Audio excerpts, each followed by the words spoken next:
Subcommittee on Intergovernmental Affairs will come to order. Without objection, the presiding member is authorized to declare a recess at any time.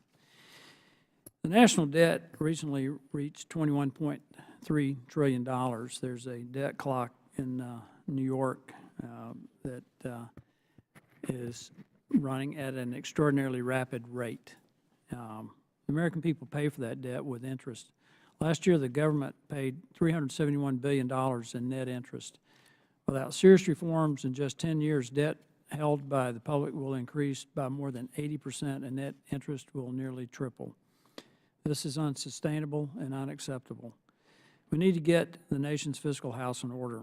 Congress has both the authority and the responsibility to do so.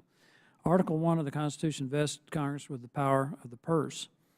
Article 1, Section 9, Clause 7 says, "No money shall be drawn from the Treasury, but in consequence of appropriations made by law and a regular statement and account of the receipts and expenditures of all public money shall be published from time to time." I would argue that we have not been faithful to at least Article 1, Section 9, Clause 7 of the Constitution.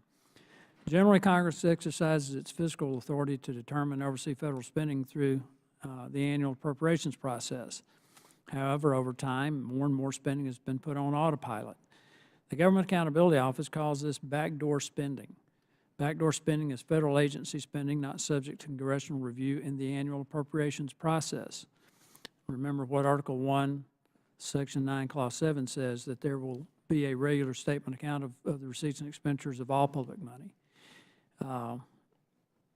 Today, the GAO issued a new report on the scope and frequency of backdoor spending. According to the GAO, backdoor spending has increased by 88% since 1994. Federal agencies reported $3.2 trillion in backdoor spending in 2015. That's $3.2 trillion. As a comparison, the entire expenditure of the federal government was $3.7 trillion in 1994.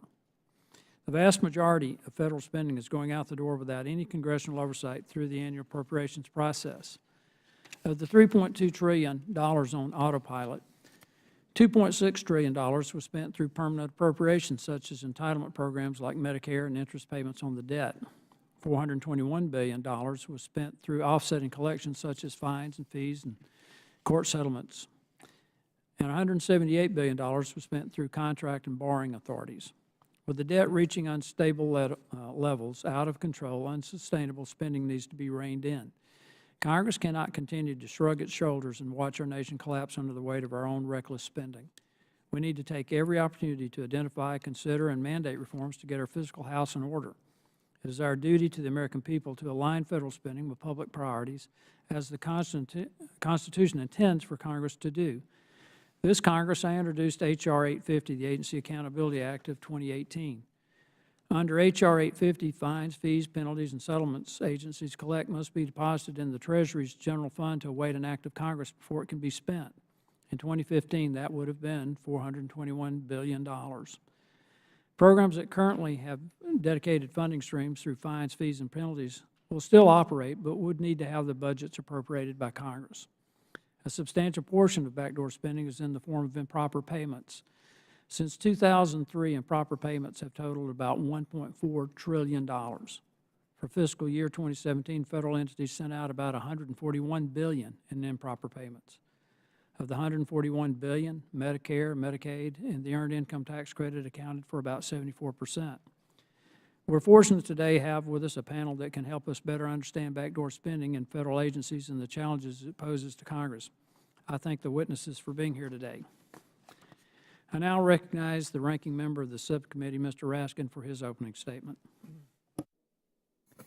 Chairman Palmer, thank you very much. Thank you for calling this important hearing, and also given that I suspect this is our last hearing for our subcommittee, I want to salute you on your very hard work and the intelligence and seriousness with which you've acted in this capacity. So I don't know what the future of our subcommittee is, but you certainly have acquitted yourself very well in chairing our panel. Let's see. I'm First, asking permission, Mr. Chairman, to submit for the record the statement of Max Rickman, the President and CEO of the National Committee to Preserve Social Security and Medicare. Without objection, so ordered.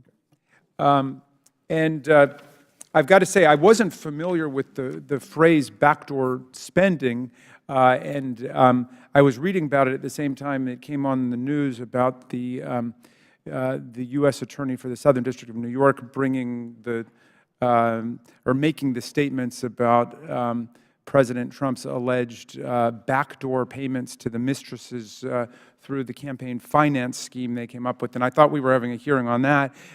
Nothing quite so sensational, I see. But it is interesting to me that the phrase backdoor spending is being used to describe what I see as our front door, top shelf commitment to the national programs of Social Security and Medicare and Medicaid, and maybe somebody can explain, the derivation of that term. I know that that Medicare and Medicaid and Social Security are not subject to the regular annual appropriations process. They're funded by a formula that Congress has authorized, I think, for decades, and of course has the power to amend at any time. But under these rules, public money has been paid to Americans who qualify for Social Security or Medicare. It is paid in the overwhelming number of cases correctly, and it's paid on time. And tens of millions of Americans depend on that rather modest allotment, but they depend on it nonetheless for their basic material needs. And I don't think anyone wants to subject the financial security of some 62 million Americans who depend on Social Security and Medicare to the general vagaries and tugs of war that take place in the regular budget process. So the two principal drivers of increased permanent appropriation spending, as I understand it, are expanded eligibility due to age and population growth, and then the rising costs of health care. And of course, this news is not really news to anyone. The population was 263 million in 1994. Today, the population is around 326 million, and the baby boomers continue to age and retire, and the pharmaceutical drug companies continue to make profits at historic margins on the drugs that the population is dependent on. And so these are demographic trends and economic trends that are easily discernible, and we should talk about what we can do to make sure we can address them best as we can.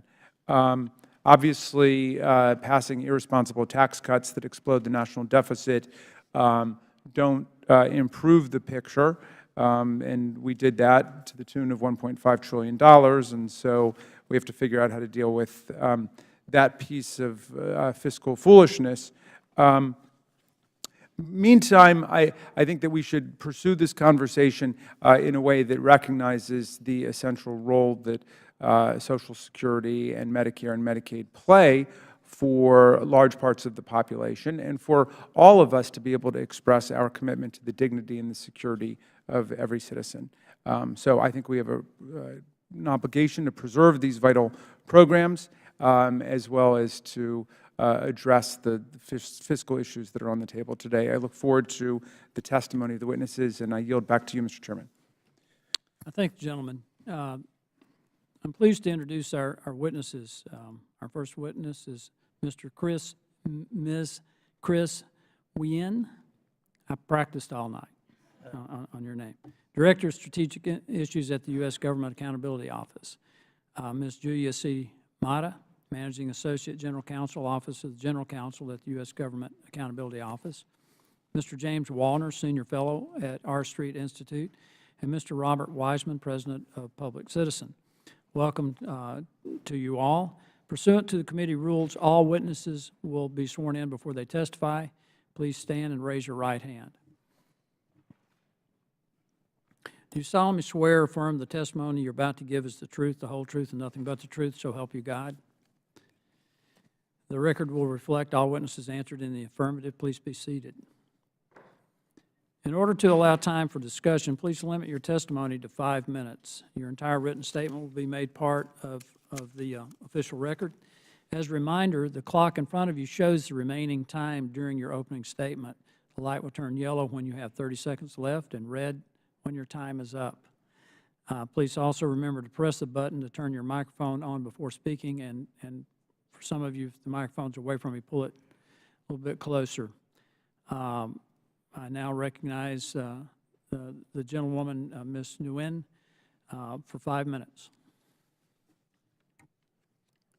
Chairman Palmer, Ranking Member Raskin, and members of the subcommittee, thank you for the opportunity to discuss our report that is being released at this hearing, entitled Federal Budget, Government-Wide Inventory of Accounts with Spending Authority and Permanent Appropriations, Fiscal Years 1995 to 2015.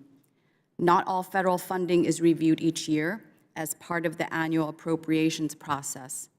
Congress can provide budget authority through laws other than annual appropriations acts or through permanent appropriations that permit the agency to obligate budget authority without further congressional action. Backdoor spending is a similar term that is used to describe this type of federal funding. Analysis of these authorities helps provide Congress with visibility into spending authority that is not considered during the annual appropriations process. My remarks today focus on federal agencies' reported use of these authorities from fiscal years 1995 through 2015. As you noted, Chairman, we found that a total of $3.2 trillion in spending authority and permanent appropriations was reported in fiscal year 2015. This is an increase of 88% from fiscal year 1994.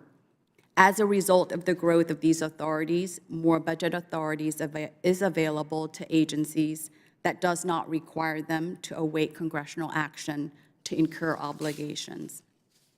While our work covered several types of budget authority, permanent appropriations, which is the budget authority to incur payments and make obligations without further congressional action, were the primary driver of the growth. Permanent appropriations fund entitlement programs, such as the HHS Medicare and SSA's Old Age and Survivors and Disability Insurance programs. These programs represent a significant proportion of the authorities in our inventory in fiscal year 2015.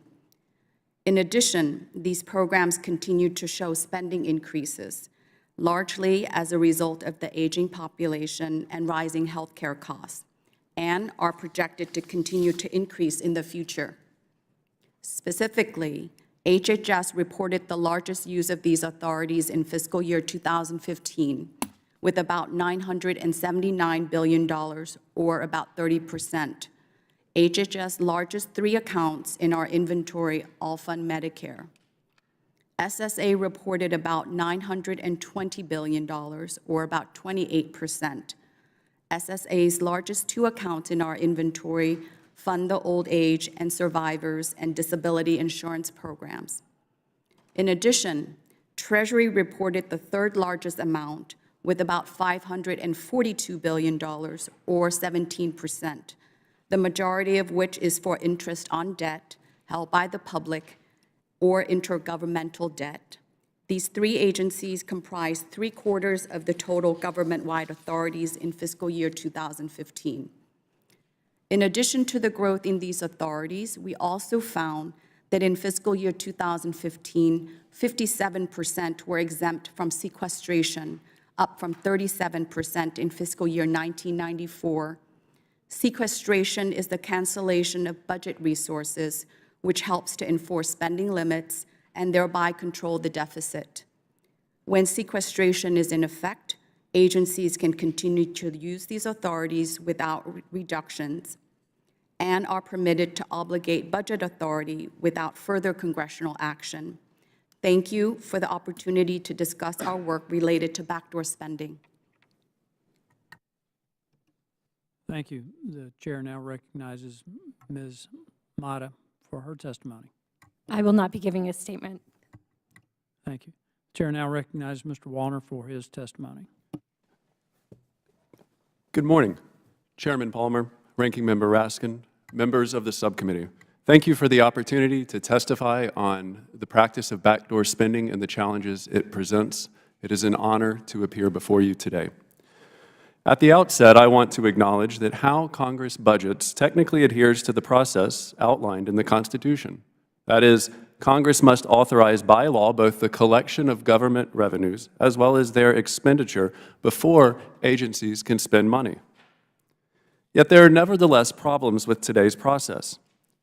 For starters, it makes it harder for members to discharge their constitutional duties in this act effectively.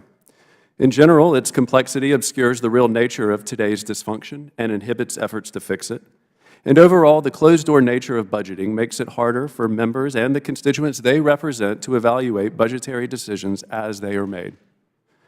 Efforts to fix the broken process that aim only to make it more efficient won't fix ultimately how Congress budgets unless they also fix these underlying problems. And to be effective, reform efforts should be grounded in a clear understanding of what the act of budgeting actually entails. The federal government currently follows an obligation-based budget system. That is, when Congress approves new expenditures, it gives agencies budget authority to enter into obligations. And budget authority, as we know, takes one of two forms. It is either temporary, which is discretionary spending that is approved in the annual appropriations process, or it can be permanent. That's mandatory spending. It takes the form of authorization bills, and it occurs outside of the appropriations process. Backdoor spending, as has been noted, is the term used to refer to a broad array of programs funded by mandatory spending outside of the appropriations process. The GAO defines it as a, quote, colloquial phrase for budget authority provided in laws other than appropriations acts. CBO notes that there are one of four ways to spend backdoor spending, basically: borrowing authority, contract authority, entitlement authority, and authority to obligate and spend offsetting collections. So in my testimony, I use the term backdoor spending narrowly to refer only to offsetting collections. And I do so to better highlight the challenges to effective budgeting that the practice presents. The definition of offsetting collections, they're essentially fines, fees, penalties, and settlements that agencies are authorized by law to collect and spend without subsequent congressional action. They don't need further approval because they received permanent budget authority in prior laws. Yet Congress is not relinquishing its power to tax and spend. Like all permanent grants of budget authority, Congress retains the ability to conduct oversight and to change how offsetting collections operate in subsequent laws. And it usually does so by including obligation limitations in appropriations bills. There are benefits to appropriating money or to budgeting in this way. For the agencies, it gives them efficiency. It insulates the programs from the political process.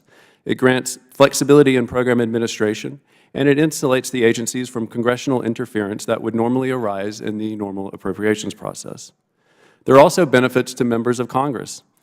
For appropriators in particular, the practice allows for a gimmick known as changes in mandatory spending, or CHIMPs, that allows appropriators to artificially reduce the cost of appropriations bills and to spend that money elsewhere. It also allows members to avoid the responsibility to fund programs on an annual basis while grappling with problems like improper payments. With all this being said, there is a big impact on budgeting. This practice makes budgeting harder. It removes budgetary decisions from Congress. Such decisions are best made in Congress, not the administration. The allocation of scarce resources is implicit in the act of budgeting. It requires members to choose between competing demands and to prioritize. It generates conflict, and that conflict is ultimately resolved by a collective decision to compromise. And it is only in the Congress, not in the administration, where the people and their representatives come together on the basis of equality to resolve their differences and compromise. And to the extent that budgeting requires that to happen, budgeting must, and by definition, should occur in Congress, not the administration. The practice also inhibits Congress from fulfilling its responsibilities to tax and spend under the Constitution. It makes it harder for the citizens and rank-and-file members to evaluate budgetary decisions in real time. And overall, it's emblematic of the dysfunction in the broader budget process. It reflects a broader deference to the executive. Instead of dealing with the conflict that inevitably rises when members budget, members instead choose to defer to the executive to make those tough decisions, which is, by definition, not budgeting. It also makes it harder to use the power of the purse to rein in an executive who members of Congress believe has violated the law. There are a number of reform options that I look forward to discussing with you in your questions. Thank you. I thank the gentleman. The chair now recognizes Mr. Weissman for his testimony. Thank you, Mr. Chairman, and members of the committee for having me today. And I want to thank you for focusing on the topic of mandatory appropriations, which is an important one and appropriate for Congress to pay attention to how the money is being spent. I wanted to make 4 brief points today. First, mandatory appropriations by their nature do not pose constitutional problems. They are carried out pursuant to the authority of Congress. Constitution establishes Congress as the ultimate appropriator, and so long as that is being respected, mandatory appropriations do not themselves pose constitutional problems. It's worth noting that many of the characteristics of mandatory appropriations are also the same characteristics of tax policy, which lasts permanently until Congress intervenes, more or less, and most commonly, until Congress intervenes to change them. It is the same thing for mandatory appropriations. Second, not only is there not a constitutional issue with mandatory appropriations, using mandatory appropriations in general, but not always, is completely compatible with the spirit of the Constitution's tax and spend clause and the institution's obligation to carefully guard taxpayer monies and ensure that they are spent wisely. Congress, of course, may always alter mandatory spending, including in the course of any particular fiscal year. Certain elements of government action are more compatible with the model of mandatory appropriations, such as insurance programs, others perhaps less so, and Congress should be mindful of that. Third, if we're thinking about the deficit issue, the overwhelming share of mandatory appropriations occur from Medicare, Social Security, and payment of interest on the national debt. That's where the real money is. There are issues with each of those programs, and they need to be examined, but the problem is not their nature as mandatory appropriations, but the underlying issues involved with them. In the case of Medicare and Social Security, those are themselves both insurance programs, completely or partially, and fit well in general with the model of mandatory appropriations. But well beyond being insurance programs, Social Security and Medicare are covenants with the American people. Everyone understands that we are making obligations across generations and to individuals. Each of us pays into the system, each of us expects and is counting on that we will be paid out from the system in our retirement and senior years. Adjusting the mandatory spending in Social Security and Medicare would be a violation of a really sacred covenant between and among the American people. Fourth and finally, to say that mandatory appropriations are constitutionally proper and that the leading forms of mandatory appropriations should remain so is not to say that any particular mandatory appropriation should not be subject to reform. And of course, all of them should be subject to ongoing congressional monitoring and scrutiny. Mr. Chairman, you mentioned the issue of waste and improper spending in Medicare. I absolutely agree. It's a huge issue that requires a great deal of attention. I don't think that the issue of waste and improper spending and fraud in Medicare correlates to whether or not it's a mandatory appropriations program, and nor do the remedies. But I wanted to focus in my remaining moments on one particular reform that could save more than $10 billion easily for taxpayers on an annual basis, which would be to change the way Medicare deals with drug purchases. Medicare Part D, as you know, is prohibited from negotiating drug prices with drug manufacturers. That is a policy that came about through an unfortunate process in this Congress and makes no sense. The U.S. government grants monopolies, patent and other monopolies to drug manufacturers. It imposes upon itself the obligation to purchase products from the monopolists who have monopolies based on exclusivities conferred by the U.S. government, and then it denies itself the right to negotiate drug prices. It's absolutely certain in that circumstance what's going to occur, and that is that the American people are going to be price gouged, as in fact they are every single day, leading both to massive ripoffs and transfer of money from U.S. taxpayers and consumers to Big Pharma, but also to the rationing of life-saving medicines.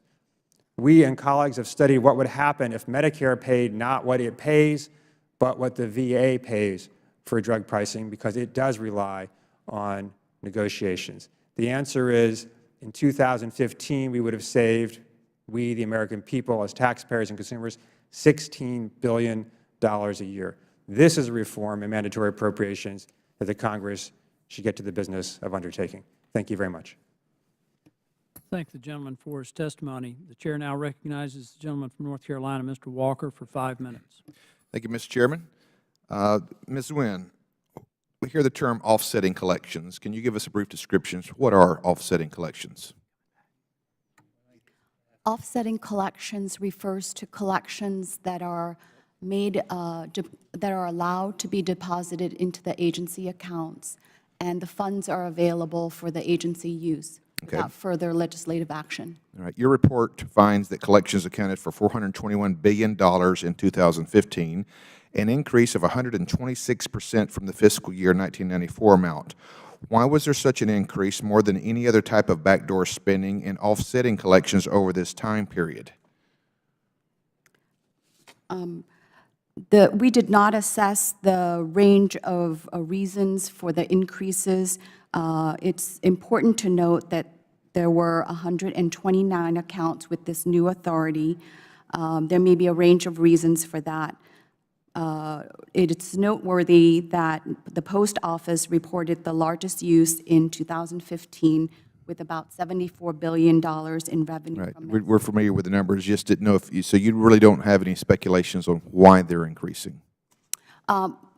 Julie, do you want to comment on the legal? Yes, Representative Walker, the reasons can vary for each individual authority new authority that was enacted.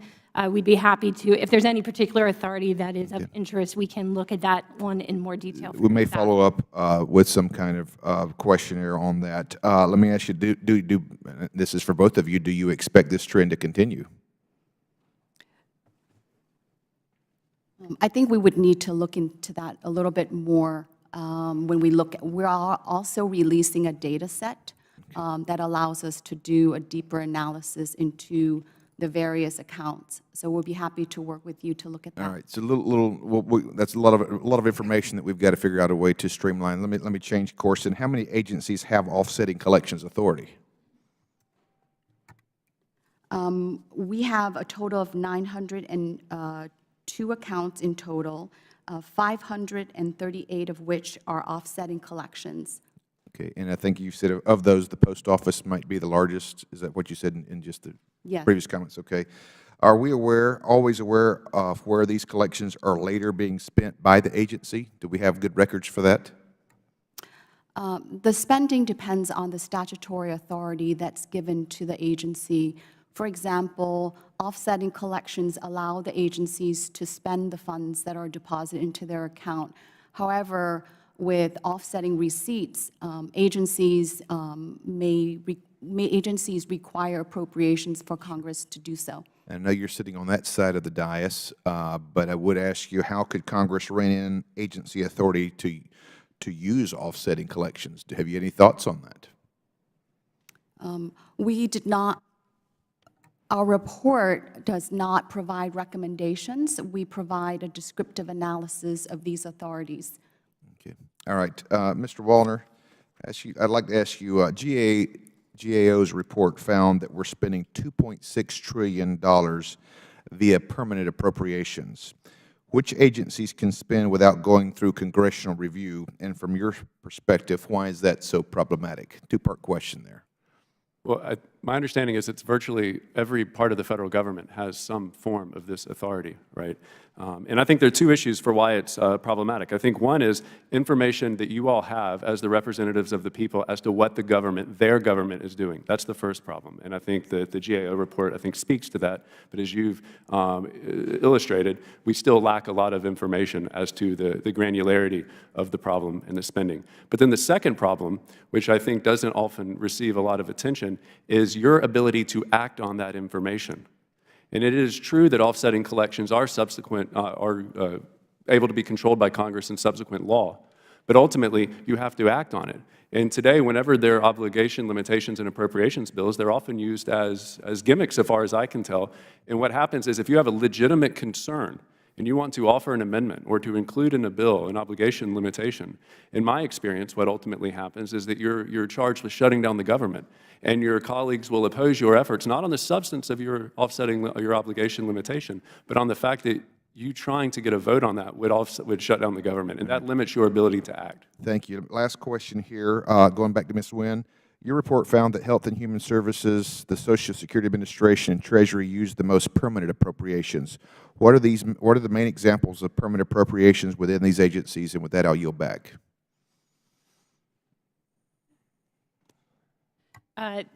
The specific examples in those. Can you just pause for a second? I'd like to address the chairman.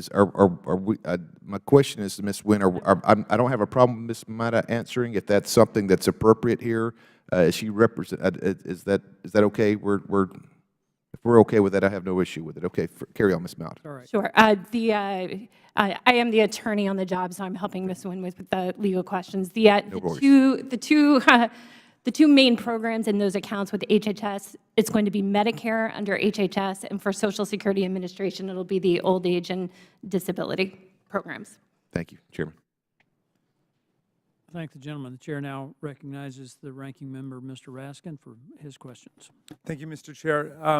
Mr. Weissman, I noted in your testimony your discussion of the current prohibition on negotiation for lower prescription drug prices in the Medicare program.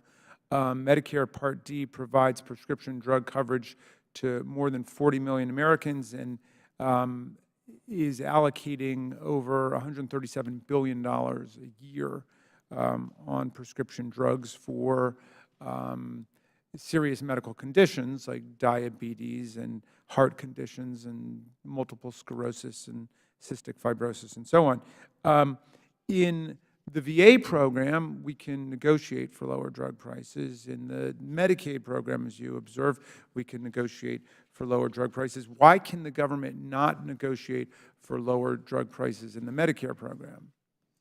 A provision was included in the creation of Medicare Part D, the so-called non-interference clause that prohibits Medicare from negotiating Part D drug prices. Okay, and what is your sense of the public policy rationale for that? There is no public policy rationale. It's just purely a gift and a giveaway to Big Pharma. As I mentioned, you cannot rationally justify the government granting monopolies to Big Pharma corporations, then imposing upon itself an obligation to buy products from those monopolists, and then forbidding itself from negotiating price with the very same monopolists whose monopoly was granted by the government in the first place.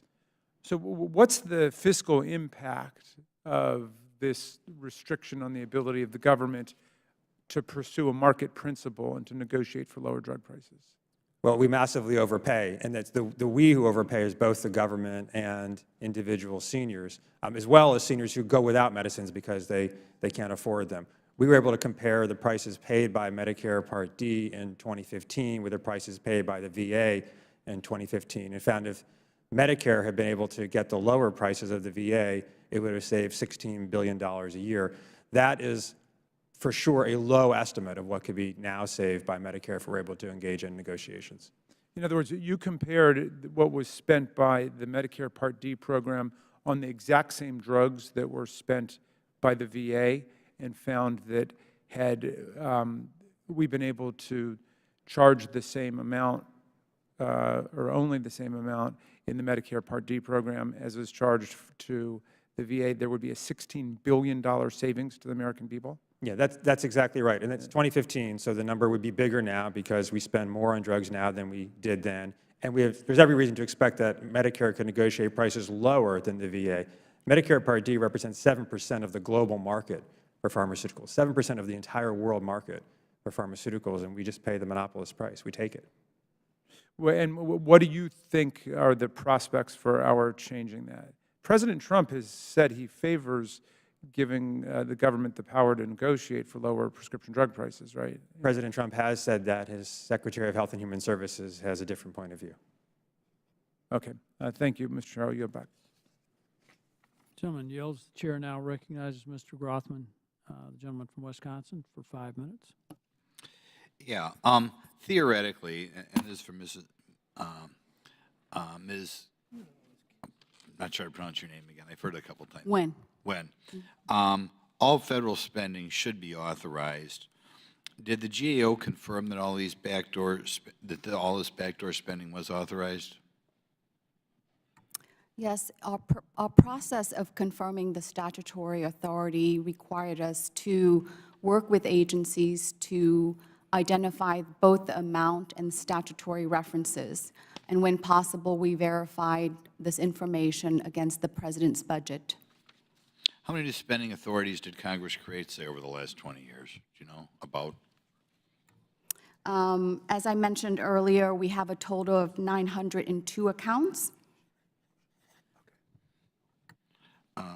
And can you give me some examples of the biggest ones? Rattle off some of the biggest ones. In our report, we identified the biggest driver of the growth is permanent appropriations, and specifically HHS, SSA, with their Medicare and old age and survivor and disability insurance programs are among the top spending authorities. And in addition to that, Treasury is the third in line. Collectively, those three agencies make up 75% of spending authority and permanent appropriations. I take it by the Treasury you mean interest on the government debt? Yes. Okay. Don't know if I should be asking this, or maybe you're not prepared for it. Obviously, the last 2 years have been bad years for people who don't want to see an increase in government spending. Do you know, has this backdoor spending gone up quicker or discretionary spending gone up quicker?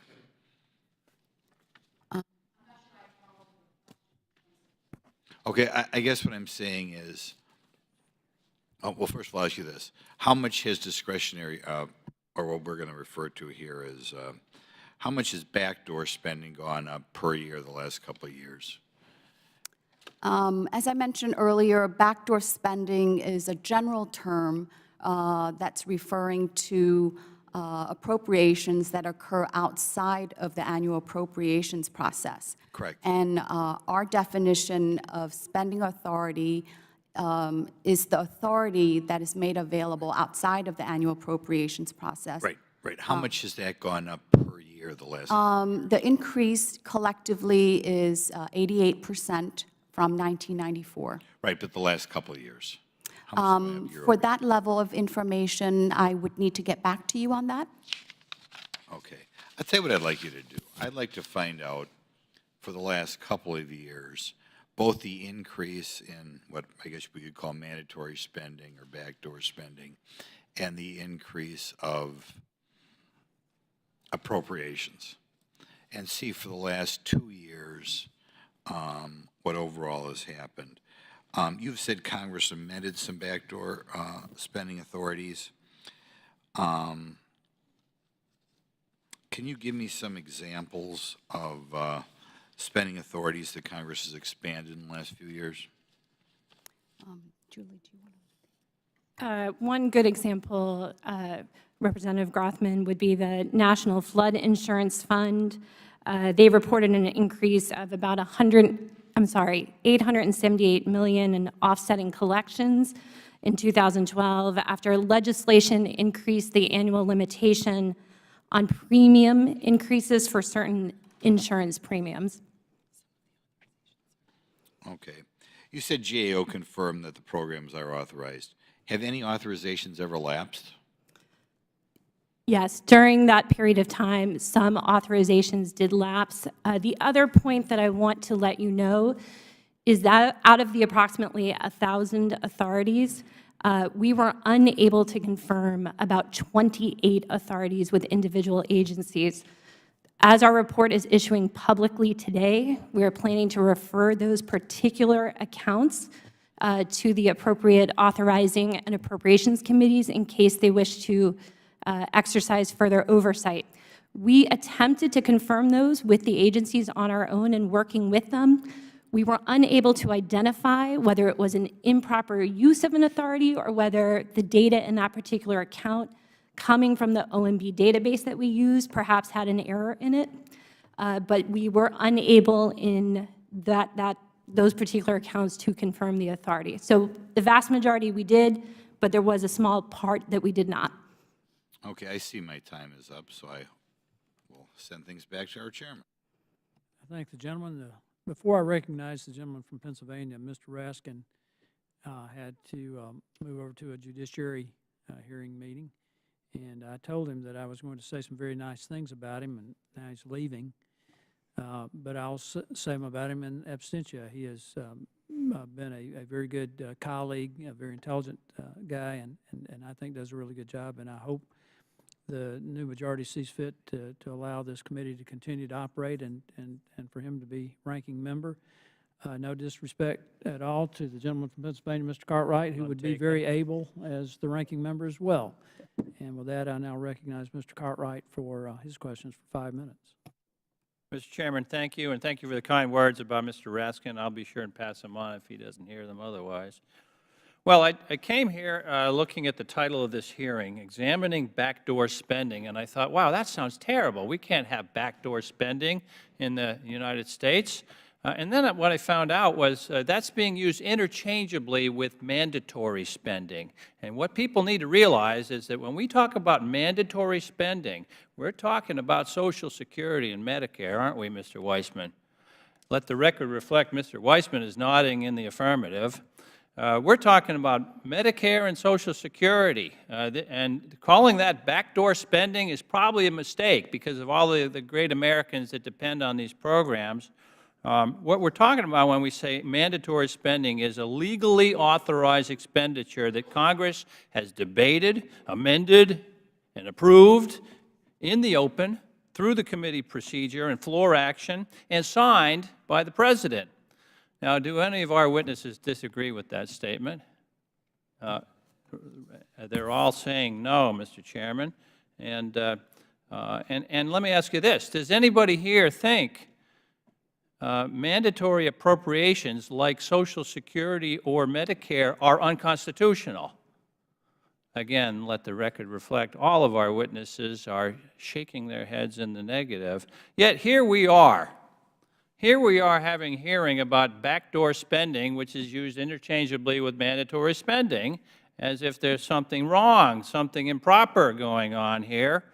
Mr. Weissman, last year, congressional Republicans passed a tax cut package, 83% of which was a massive tax giveaway to the richest 1% of the people in the country and the corporations. Yet here we are, 1 year after President Trump signed that tax cut into law, discussing safety net program that all Americans pay into and benefit from. Mr. Weissman, did the GOP tax cut plan reduce government budget deficits, or did the GOP tax cut plan make deficits worse?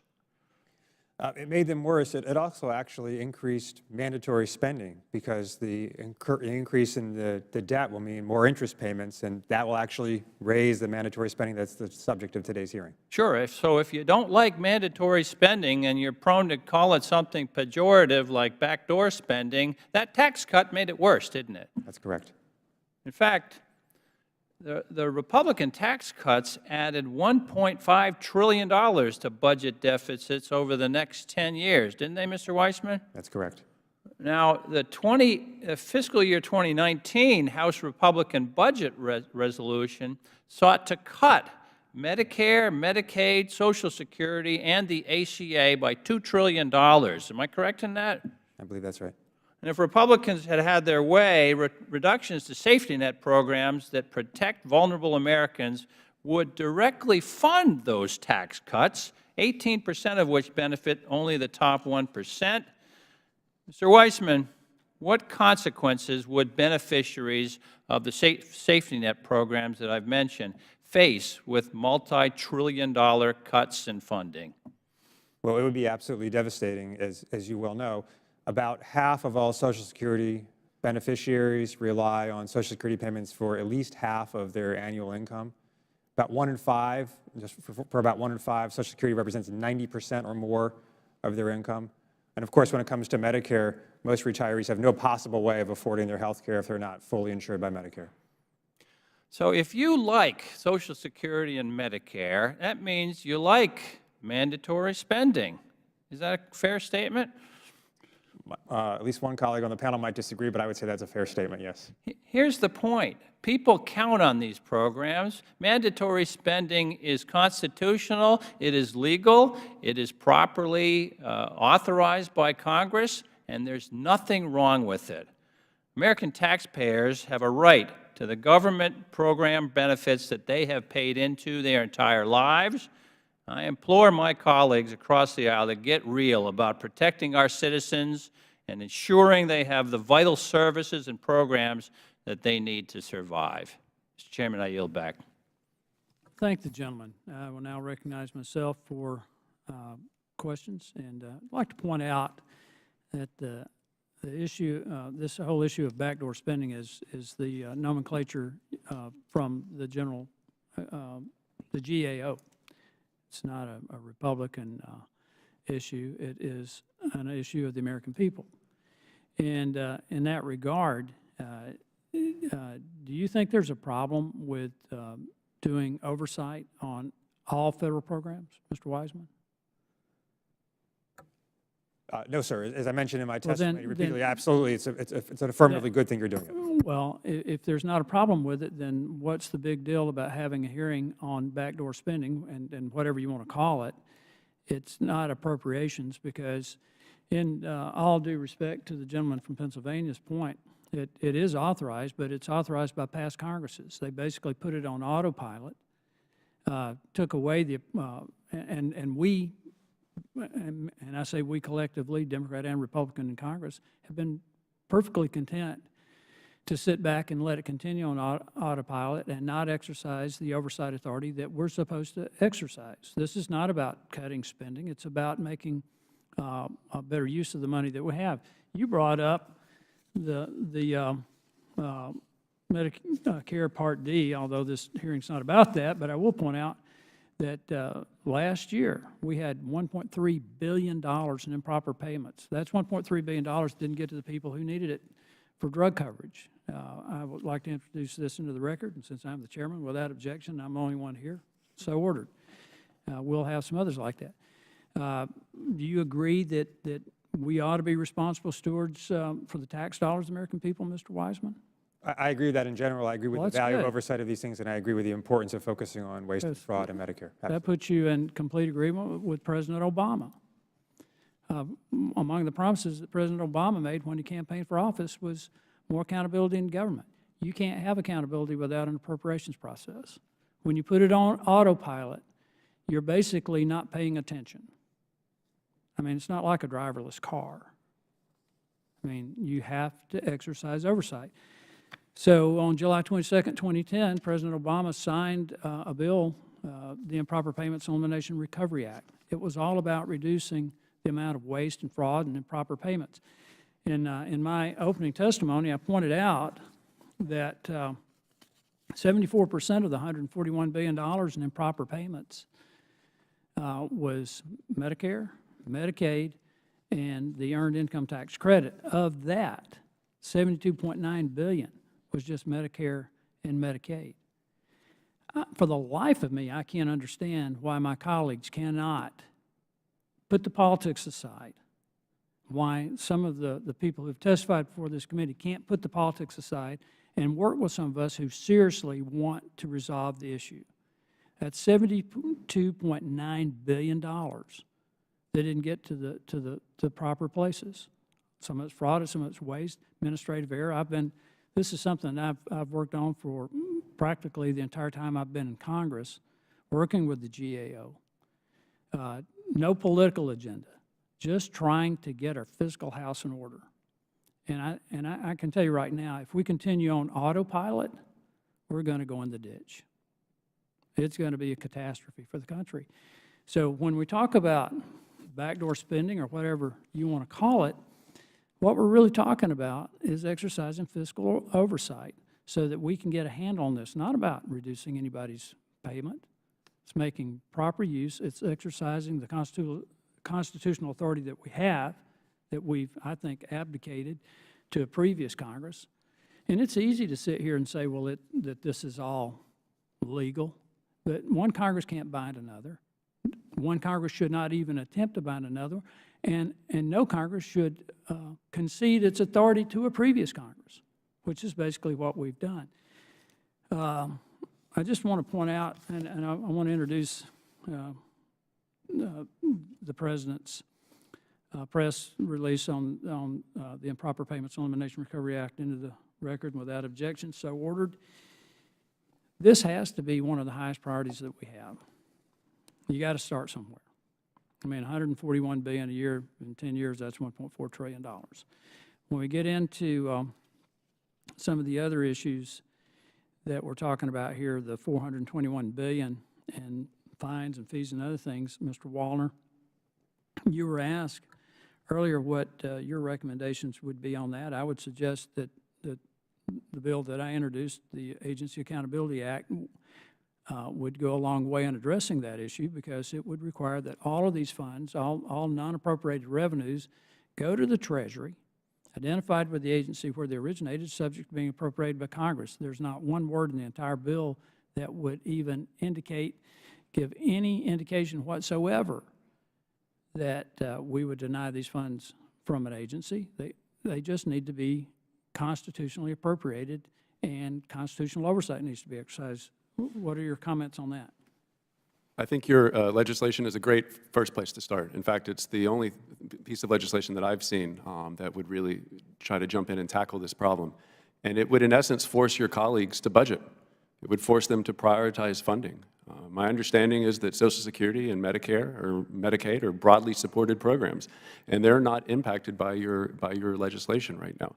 As far as offsetting collections go, the vast majority of Americans don't know what these things are. That doesn't mean that they won't support them, but I think that they have a right and an expectation that their representatives in Congress are going to debate these programs. And if members disagree about them, then that will elevate the issue, and then the American people ultimately get to decide.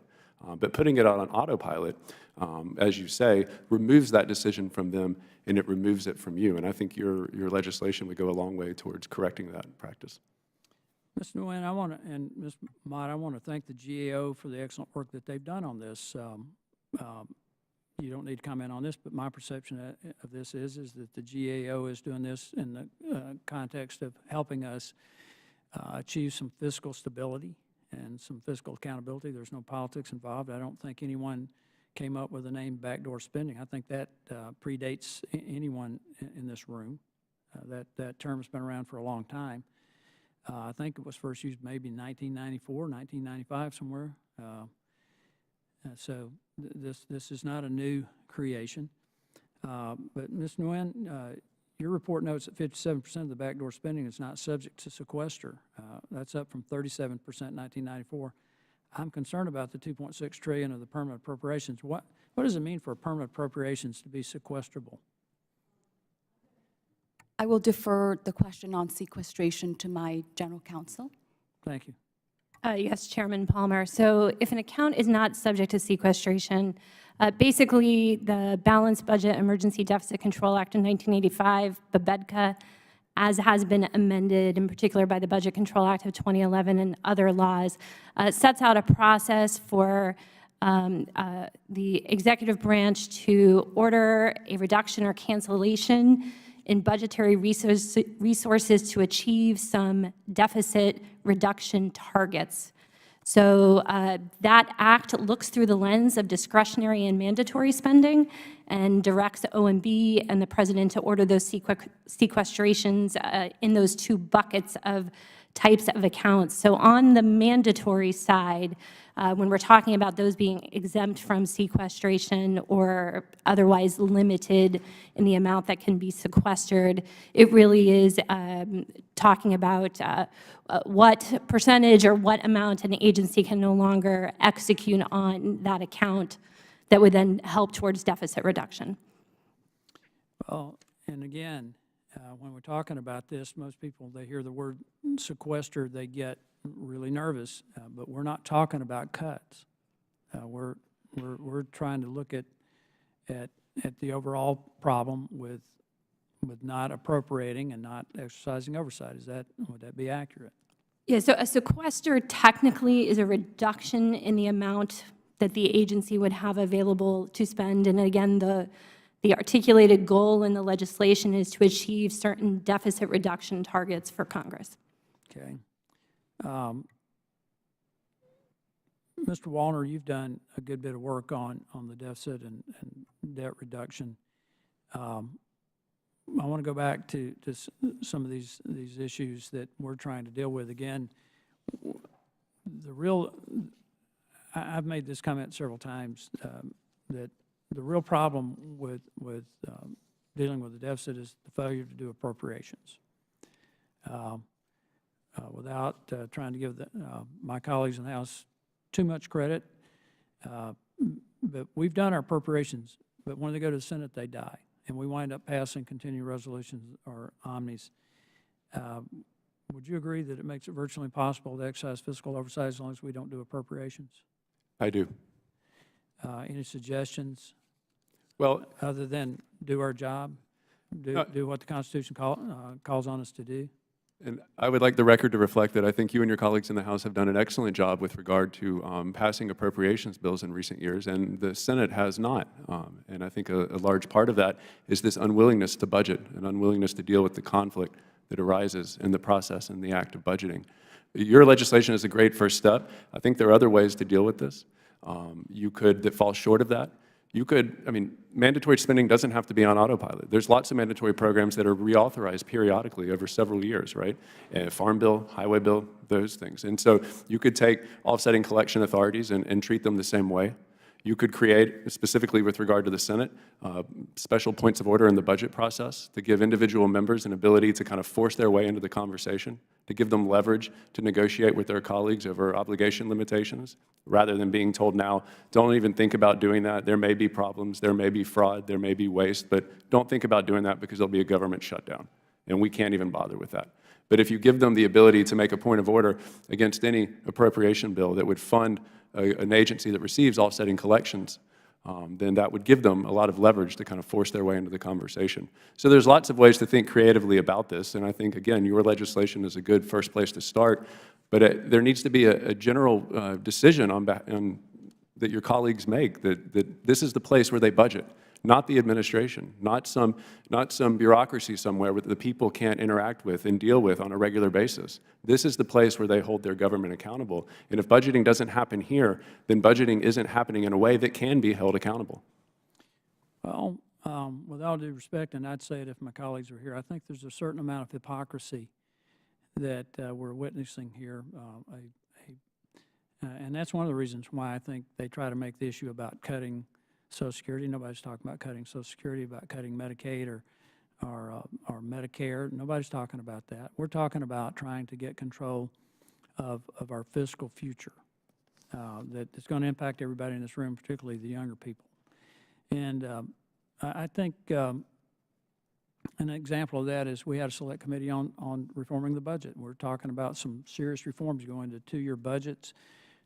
We're talking about working with the Senate to figure out a way to make appropriations privileged so that they're not held hostage to a 60-vote margin. And when they brought that to a vote, it didn't pass out of the select committee. Three of my Democrat colleagues voted present. I mean, to me, that's rank hypocrisy. That's all about politics. Give another example of that is when it was a Democrat-controlled House and Senate that passed the Improper Payments Elimination and Recovery Act that the President signed, that I just introduced his press release into the record. Yet there was no enforcement in the legislation. They passed the second bill, no enforcement in the legislation. That indicates to me a lack of seriousness for this. And then the Inspector General puts out a report that the Obama administration gave out $434 million in improper payments on Obamacare. This came out in August of this year. That indicates to me a serious example of hypocrisy, a demonstrated lack of seriousness. Really, it's all about politics. Some of us realize that truly the future of the country is at stake, and that we have an obligation to do all that we can, regardless of Democrat or Republican. We're all going to own it one day, and the burden's going to be left on future generations to bear this, and it's going to have an impact on Social Security. And this coming around and saying, well, you got to, you know, the tax cuts went to the rich, that's false to begin with. I'm from Alabama, and I can assure you the people in Alabama, the middle income, lower income people, are appreciative of the tax cuts and the job creation. But, you know, that's all politics.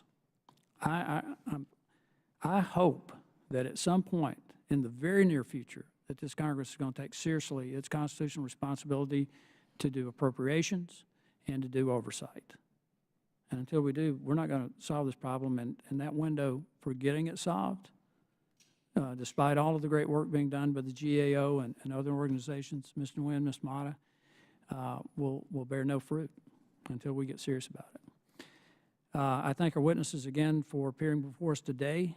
The hearing record will remain open for 2 weeks for any member to submit a written opening statement or questions for the record. If there's no further business, without objection, the subcommittee stands adjourned.